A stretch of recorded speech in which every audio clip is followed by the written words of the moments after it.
Bismillahirrahmanirrahim. Assalamualaikum warahmatullahi wabarakatuh. Perkenalkan, nama saya Muhammad Fikri Ramadan. Di sini saya akan mempresentasikan mengenai artikel yang berjudul Kitab Al-Quran Bacaan Mulia karya dari H.B. Jasin. Biografi H.B. Jasin. Yang pertama dilihat dari sosiohistori. Beliau lahir di sebuah desa di Gorontalo pada tanggal 31 Juli 1917 dan wafat di Jakarta pada 11 Maret tahun 2000. Nama asli beliau yakni Hans Bage Mantu Jasin, tetapi nama yang biasa digunakan hanya Hans Bage Jasin.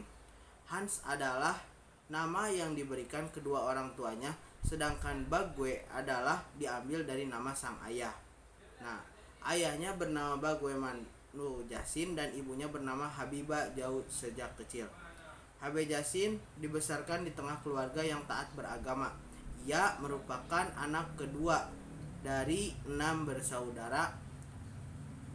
Sejak duduk di bangku Gopmenhis Gorontalo tahun 1932, H.B. Jasin menjadi seorang anak yang sangat gemar membaca. Hal ini banyak dipengaruhi oleh ayahnya yang memang mempunyai perpustakaan pribadi di rumahnya.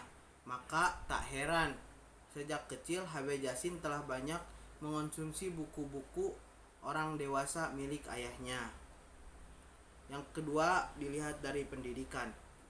Riwayat pendidikan dimulai dari HIS Balikpapan tahun 1923, kemudian sempat juga belajar di Mulo, lalu melanjutkan ke HBS Medan tahun 1939.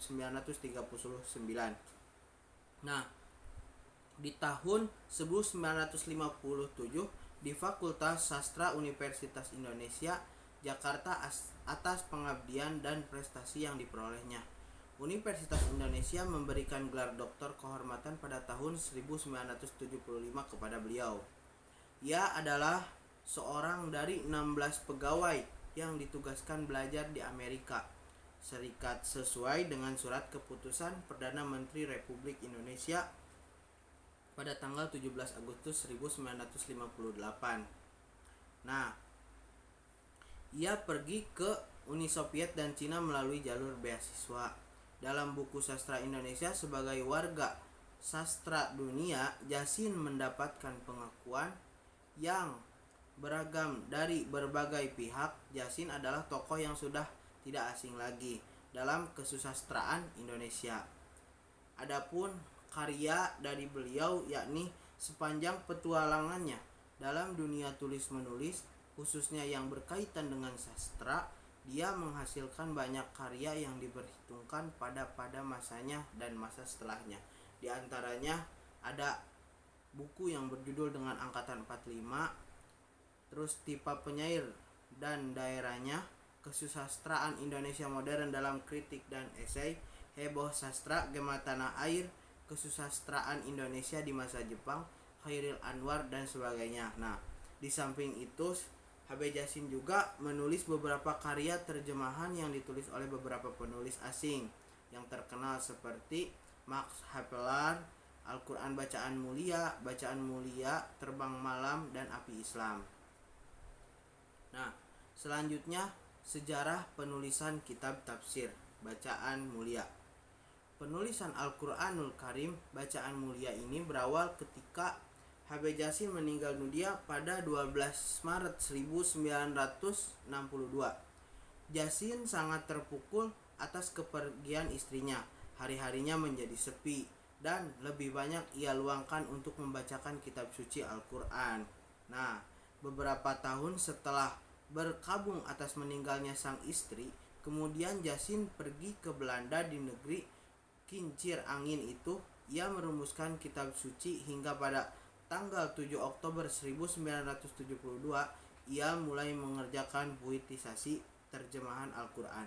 Nah, 10 tahun lebih Jasin berkecimpung dengan Al-Quran dan terjemahnya dari berbagai terjemah yang ia pelajari dan mencoba mengetahui artinya dari kata demi kata. Ia mengawali dengan surah Al-Mu'minun, kemudian surah Yasin, Ar-Rahman, dan Al-Waqiah. Nah, Yasin memiliki pandangan bahwa dalam kitab terjemahnya haruslah berbeda dengan terjemah Al-Quran yang terbit dalam bahasa Indonesia selama ini. Nah, ia memberikan perhatian lebih pada keindahan bahasa yang ia pakai. Dalam terjemahannya ini, selain tidak jauh dari teks asli juga disusun dalam bahasa yang berirama dan bersajak secara berangsur-angsur. Terjemah Al-Quran itu disetorkan ke penerbit Jembatan yang akhirnya lengkap pada 27 Agustus 1975. Saat itu Hamka sebagai karibnya Yasin meminta agar menyerahkan hasil terjemahnya kepada Majelis Ulama DKI untuk diperiksa hasilnya. Al-Quranul Karim Bacaan Mulia pertama kali diterbitkan pada tahun 1987. Kemudian menyusul edisi kedua pada tahun 1982 yang banyak mengalami perubahan dari edisi pertama dan muncul cetakan ketiga pada tahun 1991. Kemudian ada metode aspek teknik penulisan. Yang pertama sistematika penyajian. Dalam menyusun terjemah ini, Yasin menggunakan berbagai referensi dari mulai terjemah sebagai pembanding, buku tafsir, sampai kamus untuk menentukan arti. Namun, dari semua rujukan tersebut tidak ditemukan buku yang berbahasa Arab. Referensi yang dirujuk adalah sumber berbahasa Inggris, Prancis, Jerman, dan Indonesia. Nah, hal ini bisa jadi sebagai indikasi bahwa Yasin kurang menguasai bahasa Arab yang notabene bahasa Al-Quran itu sendiri. Nah, mungkin karena hal ini pula banyak tanggapan muncul sesaat setelah terjemahan Al-Quran bergaya puisi ini hadir di tengah masyarakat. Salah satu kritik datang dari Haji Umar Bakri. Nah, Haji Umar Bakri menganggap banyak kesalahan dalam karya terjemahannya tersebut. Untuk menyampaikan pendapatnya, ia mengirim surat ke Depag, menulis di koran, dan berkirim surat secara langsung kepada Yasin. Kemudian bentuk penyajian. Model terjemahan Al-Quranul Karim Bacaan Mulia karya HB Yasin ini adalah terjemah harfiah atau lafdiyah Al-Quran. Nah, sebab dari segi penulisan ia konsisten secara nazim atau susunan kalimatnya serta menggunakan pergantian perkataan yang bersinonim secara ketat tidak jauh dari makna aslinya. Pola terjemahan Al-Quran Karim Bacaan Mulia karya HB Yasin termasuk dalam kategori puisi modern. Hal ini dikarenakan unsur pembentuk puisi dalam Al-Quranul Karim Bacaan Mulia sesuai dengan unsur pembentuk puisi modern. Dilihat dari sumber rujukan yang dipakai HB Yasin, ia memakai rujukan penulis dari barat maupun timur. Tetapi karena yang diterjemahkan oleh HB Yasin adalah ayat Al-Quran, maka tidak pantaslah apabila disebut sebagai puisi, melainkan disebut sebagai terjemah puitis Al-Quran. Yang ketiga ada gaya bahasa penulisan. Al-Quranul Karim Bacaan Mulia karya HB Yasin ini tidak semata-mata hanya melibatkan bahasa Arab ke dalam bahasa Indonesia. Bahasa berfungsi sebagai syarat terbentuknya sebuah puisi yang mana bahasanya harus singkat. Nah, peran kata konkret sebagai penguat atau jawaban dari ungkapan syair yang lainnya saling berkaitan antara kalimat satu dengan yang lainnya memberi kemudahan bagi para pembaca Al-Quranul Karim Bacaan Mulia. Nah, terjemah ini mempunyai makna yang mendalam dan mampu menciptakan imajinasi. Tata wajah atau penampilan puisi sudah pasti menciptakan efek keindahan secara visual ketika seorang membuka Al-Quranul Karim Bacaan Mulia karya HB Yasin. Nah, selanjutnya yakni bentuk penulisan. Gagasan Yasin memang spektakuler. Ini mushaf Al-Quran. Secara visual, grafis ditulis dalam bentuk prosa, yakni setiap kata di dalam ayat Al-Quran ditulis dalam bentuk di dalam ruang yang telah tersedia pada bidang ruang halaman. Model inilah yang selama ini dipakai dalam menulis mushaf Al-Quran, sedangkan Yasin dalam menulis memerlukan bidang di setiap halaman setidaknya akan bertambah 1,5 kali lipat dari jumlah mushaf biasanya. Nah, Yasin mengaku dalam menyusun mushaf Al-Quran berwajah puisi memang menggunakan Al-Quran yang standar yang dibelinya dari Departemen Agama. Ini berarti karakter dan tata cara penulisan ayat Al-Quran sama seperti yang dilakukan oleh Al-Quran yang selama ini menjadi standar Depag. Namun setelah dibandingkan dengan beberapa model cetakan mushaf Al-Quran yang beredar, ada beberapa perbedaan yang terdapat dalam mushaf. Yang pertama ada harokat sukun untuk huruf waw dan ya yang berfungsi sebagai pempanjang bunyi u dan i tidak ada. Ini terjadi pada surah Al-Baqarah. Nah, jika benar Yasin mengikuti standar Depag, nyatanya mushaf tersebut malah mengikuti mushaf Al-Quran yang diterbitkan oleh penerbit luar negeri. Nah, kemudian ke pengarangan. Habib Yasin bukan seorang ahli agama. Ia adalah seorang kritikus sastra, seorang paus sastra Indonesia yang dikenal luas oleh berbagai kalangan dari masa ke masa dalam perhelatan seni dan kesusastraan. Nah, nama Yasin ini tidak dapat dianggap remeh, bahkan nilai sebuah karya bisa tergantung atas penilaiannya.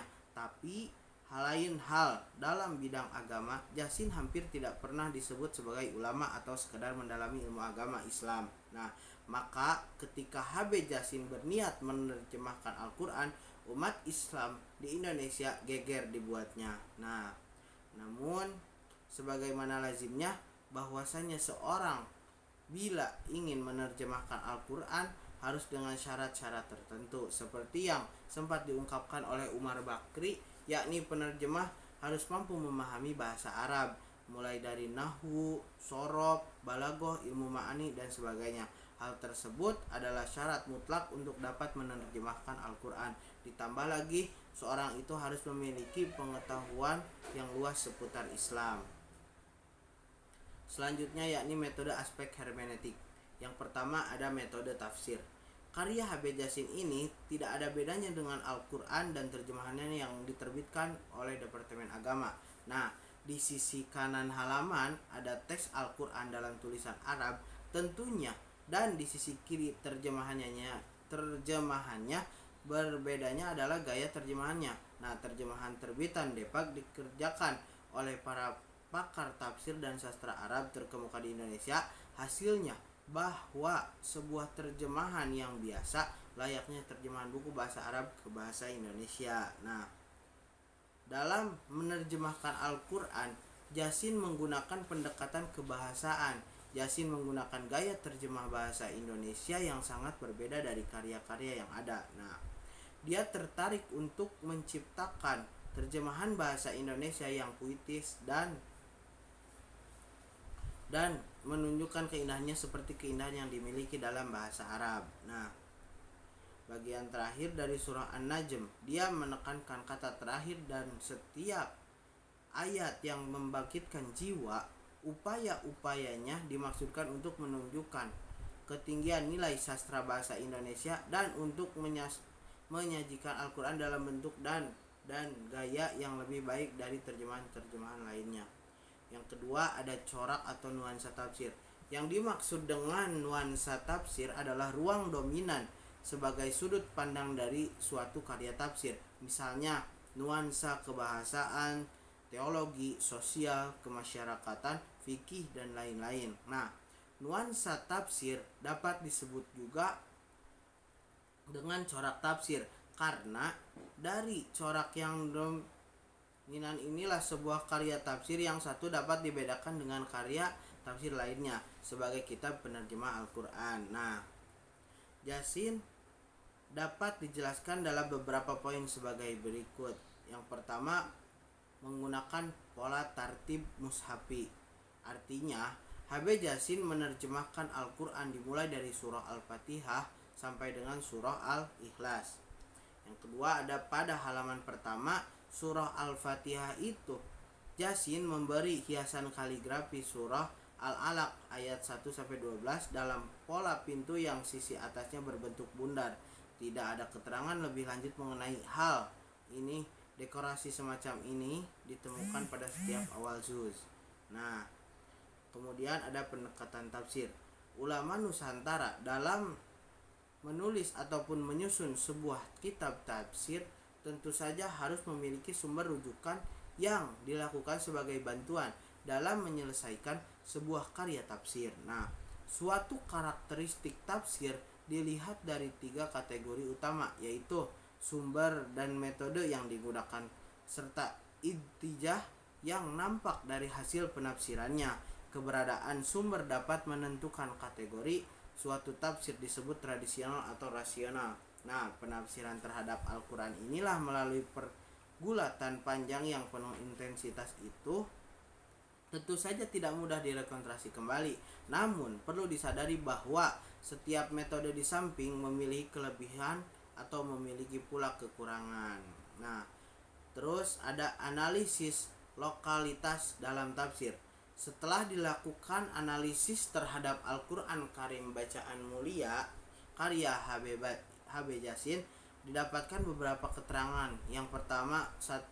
Model terjemah Al-Quranul Karim Bacaan Mulia adalah terjemah harfiah atau lafdiyah, sebab dari segi penulisannya itu ia konsisten secara nazm dan susunan kalimatnya serta menggunakan pergantian perkata yang bersinonim secara ketat dan tidak jauh dengan makna aslinya. Nah, yang kedua ada Al-Quranul Karim Bacaan Mulia karya HB Jasin ini tidak semata-mata banyak mengalih bahasakan bahasa Arab ke dalam bahasa Indonesia.